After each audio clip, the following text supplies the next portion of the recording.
भारत को यात्राओं का देश कहा जा सकता है। तरह तरह की यात्राएं यहाँ होती हैं। धार्मिक यात्राएं होती हैं, राजनीतिक यात्राएं होती हैं, सांस्कृतिक यात्राएं होती हैं।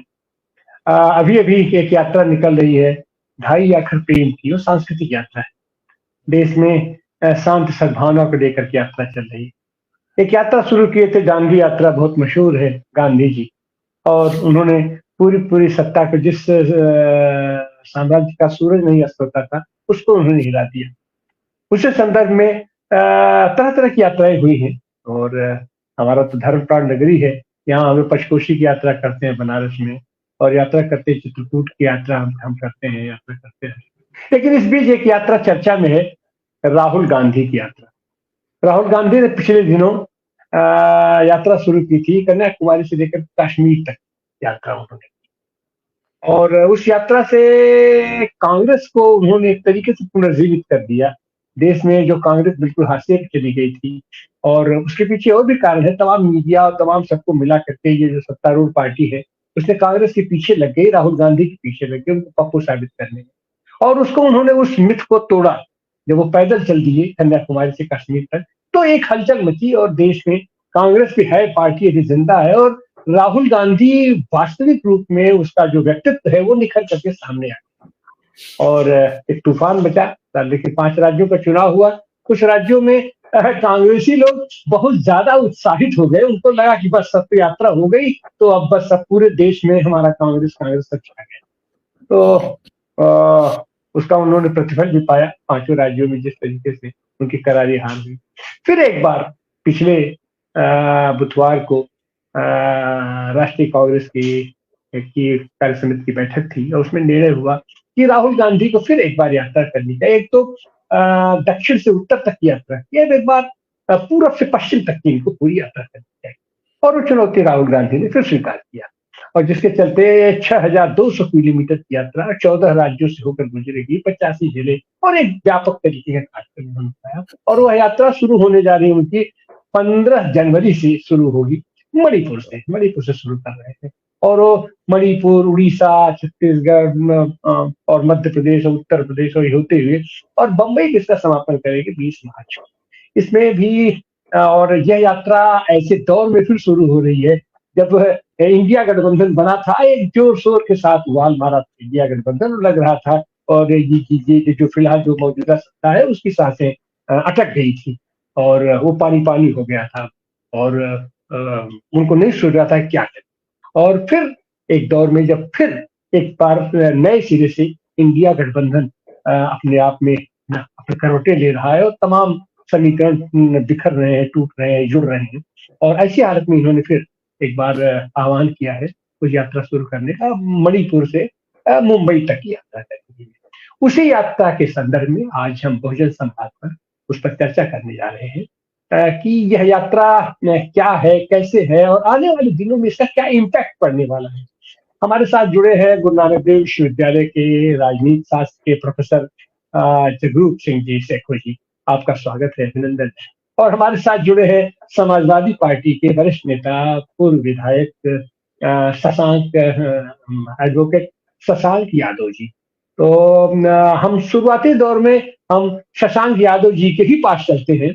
पिछले दिनों इंडिया गठबंधन जिस तरीके से राहुल गांधी की यात्रा के बाद एक उभार आया था कांग्रेस में, और फिर उन्होंने जो भी जैसी स्थितियां हुई, और खास करके अखिलेश यादव और कमलनाथ के बीच जो एक तल्ख टिप्पणी हुई, वो कहीं न कहीं से बहुत ज्यादा हाईलाइट की गई, और सत्ता पक्ष द्वारा भी हाईलाइट की गई कि इनके बीच दरार पड़ गया और सारी चीजें पड़ गई। लेकिन और उस समय ऐसी उम्मीद की जा रही थी कि अब तो इंडिया गठबंधन गया, अब कुछ नहीं होगा, और एक तरफा अपना फिर मोदी जी के लिए रास्ता साफ हो गया। लेकिन अखिलेश जी की सोच, सारे लोगों की अपना सूझबूझ, और जिस तरीके से जनता के बीच अपनाहट है, उसको लेकर के फिर एक नए सिरे से एक नए सिरे से फिर अपना मुहिम शुरू हुई है। और उसमें फिर राहुल गांधी जी एक यात्रा शुरू करें। इसके पहले अखिलेश जी ने भी कई यात्राएं की, साइकिल यात्रा चल रही थी, और ये सब चल रही है। हमारे साथ डॉक्टर सलीम खान साहब भी जुड़ गए हैं। आपका भी स्वागत है, अभिनंदन है। तो हम चलेंगे शशांक यादव जी के पास। शशांक यादव जी, इस पूरी यात्रा को, इनके कार्यक्रम को आप कैसे देखते हैं और आने वाले दिनों के लिए राजनीति में, भारतीय राजनीति में इसका क्या असर पड़ने वाला है? कैसा क्या? अनम्यूट कर लीजिए, अनम्यूट कीजिए। यात्राएं राजनीतिक रूप से जो होती हैं, ये बड़ा टेस्टेड एक फार्मूला भी कह लीजिए, बहुत ही प्रमाणित ये है कि आपको रिस्पांस मिलेगा। तो वो डायरेक्ट कनेक्ट होते हो आप जनता से, बीच में जाते हो, निरंतर चलते हो। तो राजनीतिक यात्राएं तो हमेशा ही जो दल निकालता है और जनता के लिए, लोकतांत्रिक मूल्यों के लिए हमेशा फायदेमंद होती है और जनता की आवाज सड़क पर आती है। पिछली यात्रा का परिणाम था कि कांग्रेस रेस में दिखाई पड़ी, इस बार की उन्होंने फिर तय किया। लेकिन इस सारे एपिसोड में मुझे जो सबसे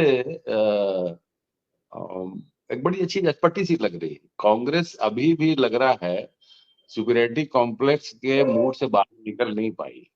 ऐसा कुछ भी दिखाई नहीं दे रहा है कि आज की तारीख में दिल पर हाथ रख के सोचिए कि पहली चीज क्या है। अगर एक आम जनमानस के रूप में सपा अपनी सोच रही है, कांग्रेस अपनी सोच रही है, और एक कॉमन बोलिए निकाला कि बीजेपी सबको बर्बाद कर रही है।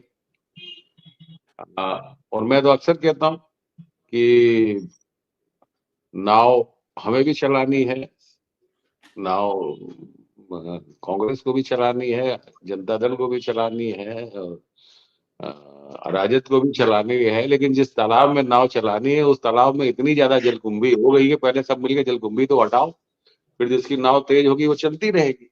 अभी तो स्थितियां ये है कि जिस तरीके का माहौल बीजेपी ने बना रखा है और जो उसकी पावर है और जो पैसे की ताकत है, उस ताकत में ये खाली गठबंधन जो होते हैं ये अर्थमेटिक नहीं है। लोग ये सोचते हैं कि चार दल मिल गए तो जुड़ गए। गठबंधन एक केमिस्ट्री होता है, रसायन है कि मिलके उसके अवयव भी कुछ अलग हो सकते हैं, परिणाम भी कुछ वैसे आ सकते हैं।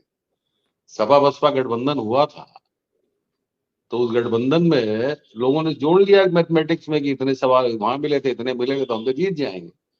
लेकिन लोग ये नहीं समझ पाए कि तमाम हमारे साथी सपा में ऐसे होते हैं जो बसपा से नाराज होकर सपा में आते हैं, तमाम बसपा में ऐसे लोग होते हैं जो सपा से नाराज होकर बसपा में जाते हैं, और जब सपा बसपा मिल गए तो दोनों नाराज होके, वो दोनों से नाराज थे तो वो चले गए भाजपा में, बैठे बैठाए भाजपा को फायदा मिल गया। तो कभी कभी गठबंधन की जो केमिस्ट्री गड़बड़ा भी जाती है, और वो तब होती है क्योंकि जब आप गठबंधन को जन आंदोलन नहीं बनाते हो। इंडिया गठबंधन की जो अब तक की सबसे बड़ी कमी नजर आ रही है, कांग्रेस ने पहले बदमाशी करके मीटिंग नहीं होने दी भोपाल वगैरह में, जो तय थी, कमलनाथ ने उसको नहीं होने दिया। अब तो कांग्रेस के भी लोग मान रहे हैं कि कमलनाथ कहीं ना कहीं खेल कर रहे थे। आज तो उनके प्रवक्ता लोग बोल चुके हैं कि इनका अडानी से खेल था या भाजपा से खेल था, आरोप अब कांग्रेस के ही वरिष्ठ नेता कमलनाथ पे लगा रहे हैं। हम आज ये कह रहे हैं कि यात्रा होनी चाहिए थी, लेकिन इसी के साथ साथ इसी यात्रा के दरमियान इंडिया गठबंधन की 2-3 बैठकें होनी चाहिए थी बड़े लेवल पे। 28 जो प्रस्तावित थी, जो नागपुर की, उसके बाद अब आज का मुझे उसका कोई विवरण नहीं मालूम है, आप बेहतर जानते होंगे 28 के लिए प्रस्तावित थी, क्या हुआ नहीं हुआ, कि मुझे तो नहीं लग रहा क्योंकि लीडर्स कोई बन पाया नहीं बन पाया। और इसमें कहीं पर भी वो फिर सिंगल वन मैन शो होके रह जाएगी, फिर वही जो है कांग्रेस का वो होके रह जाएगा। तो जनता भी देख रही है कि ये लोग अभी एक ही नहीं हो पा रहे। जब तक एक होके एक मंच पे आके मीटिंगें शुरू नहीं होंगी तो गठबंधन का सामूहिक माहौल नहीं बन पाएगा। पवार साहब को भी कहना पड़ा कि साहब अभी प्राइम मिनिस्टर फेस जरूरी नहीं है, तो वो हकीकत है कि प्राइम मिनिस्टर फेस जरूरी नहीं है, लेकिन इस चीज को खाली प्रेस रूम में बैठ के प्रेस नोट जारी करके या अपने दल की मीटिंग करके आप माहौल नहीं बना सकते हैं। अब वक्त की नजाकत ये है कि जितने लोग इंडिया गठबंधन के लोग हैं ये पब्लिक मीटिंग्स करें, राहुल गांधी अपनी यात्रा को जारी रखे और उसी यात्रा के दरमियान में से निकल के मीटिंग करने आए, तब एक वो ज्वाइंट इम्पैक्ट आएगा। और अगर खाली यात्रा चलती रही और यात्रा के बाद गठबंधन की बैठकें हुई तो गठबंधन पिछड़ जाएगा, ये मेरा मानना है।